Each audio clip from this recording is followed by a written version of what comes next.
when you analyze the making of a nation, it's making of an organization, making of a nation.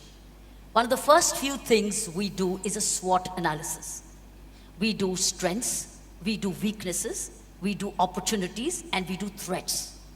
Any making of an organization or a nation, I thought, let me put across to you, what is the SWOT analysis of making of a nation, let's say Bharat, India?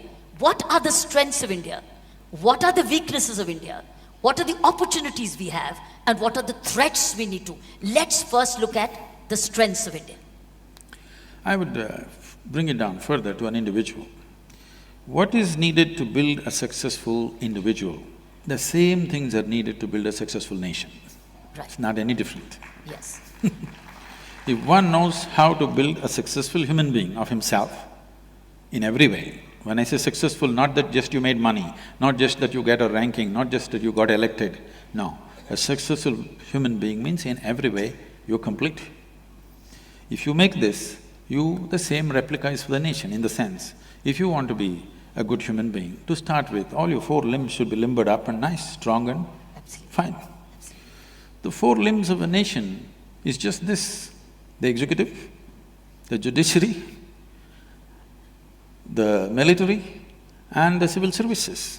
All of them must be limbered up and agile. We must do some yoga with all of them. We must knead them. They've all become, if you can't fold your elbow is stuck here, your this thing stuck here, these are useless limbs.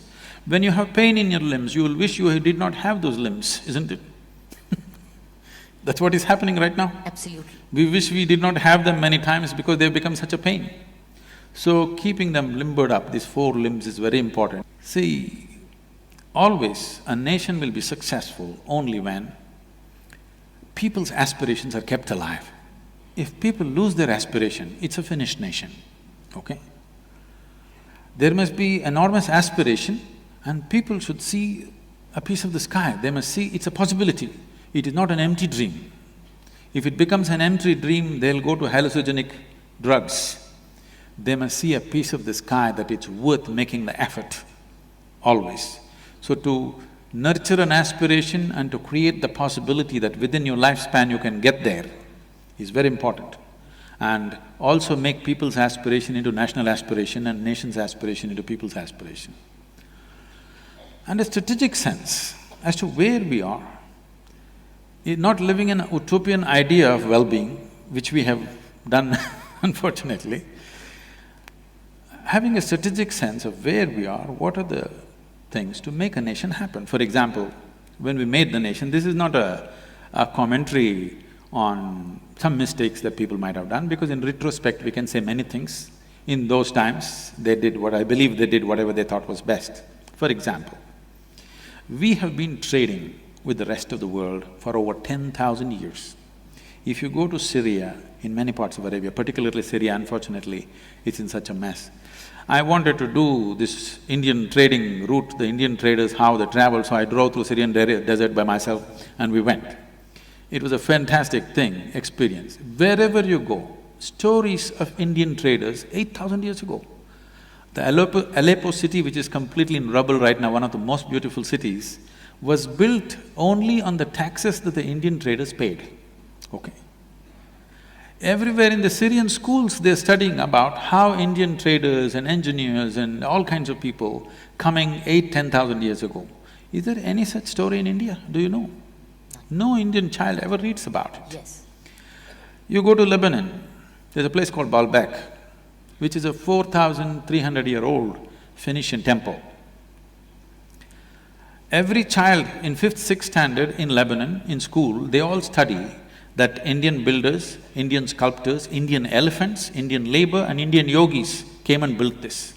A huge, massive temple, each stone, some of the foundations were stones weighing 300 tons, they transported up the mountain and built this, Indian engineers of that time. You have lotus flowers hanging from the ceiling. Obviously, there are no lotuses in Lebanon. It was sculpted by the Indian sculptors. Every Lebanese child knows this. Does any Indian child, any of the Indians, have they heard about it? No. Over 1,000 years ago, Tamil kings went to Angkor Wat and Angkor Thom. Yes. If many of you might have seen this, You will feel proud of being human if you see the work that's been done. It's the largest religious building on the planet, Angkor. Yes. Does any Tamil child in Tamil Nadu up to 12th standard read a line about it in his textbook? No. When you don't build pride, how do you build a nation?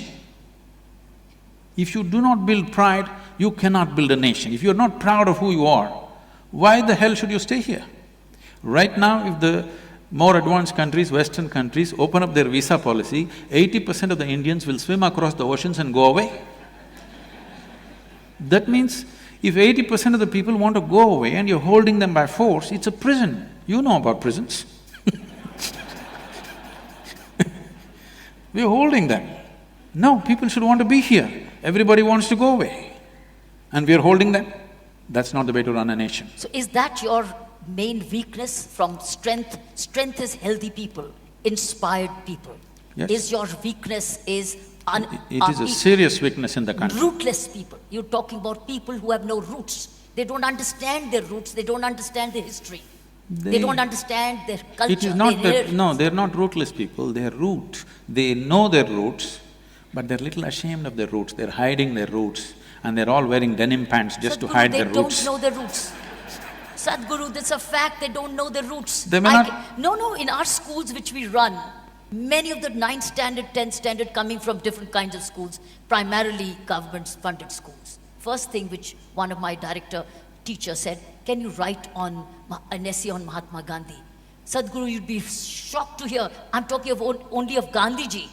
The essay said, and the question was, what's the name of the wife of Mahatma Gandhi? Do you know one of them wrote? Can you guess? I don't even want to mention the name. Don't tell me. So Sadhguru, you can go just now. What's wrong with us? So that's our weakness you're talking about. It's rootless. I would like to repeat this. We are not rootless, but people who occupied us for so long somehow managed to bring a certain sense of shame about our roots, which has to go.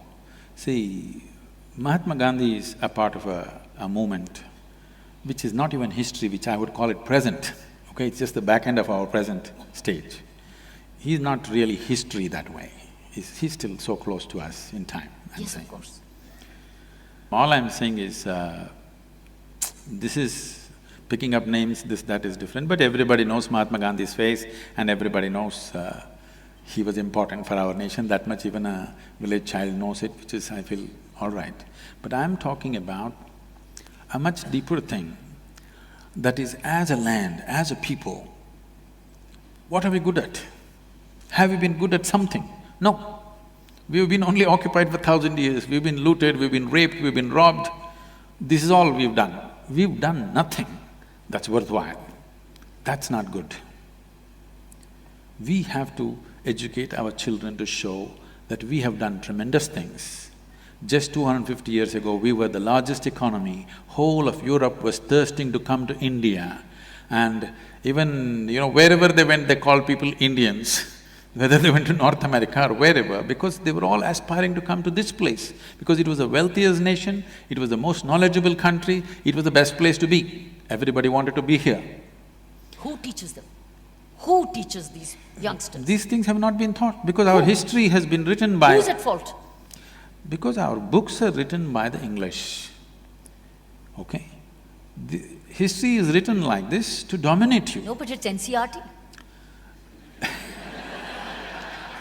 It's no more English writers, it's Indian writers. You bring yoga in… But your brains are in Greenwich Mean Time. You ask anybody I see on the news channels, among the ministers, everybody talking, okay, I was in Cambridge in this year, where were you? I was in Oxford.